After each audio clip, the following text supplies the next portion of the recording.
Hello বন্ধুরা, কবিতা স্থানীয় থেকে আপনাদের স্বাগত। আশা করি আপনারা সবাই ভালো আছেন।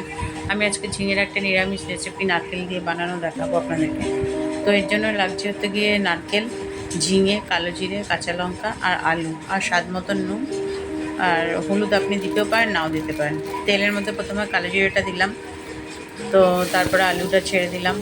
তো তারপরে হচ্ছে গিয়ে আলুটা খুব ভালো করে উঁচু আছে একদম লাল করে ভাজতে হবে, ঠিক আছে?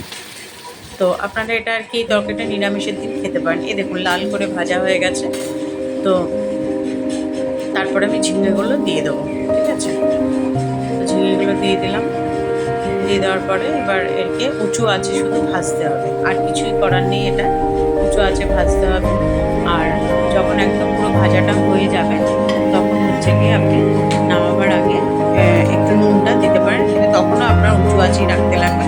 কারণ ঝিঙে থেকে যে জল বেরিয়ে যায় তাহলে তরকারিটা খুব টেস্ট লাগবে না।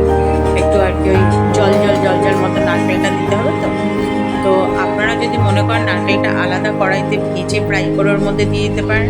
আর যদি মনে করেন এর সাথে ফ্রাই করবেন জল না বেরোয়, তাহলে আপনারা এর সাথেও ফ্রাই করতে পারেন। আর লঙ্কা কুচিগুলো ওপর দিয়ে দিয়ে দেবেন ভাজার সময়। তো এটা খেতে খুব টেস্টি লাগে। নিরামিষের দিনকারে আরামসে খাওয়াই যায়, এটা কোনো ঝামেলাও নেই বানাতে।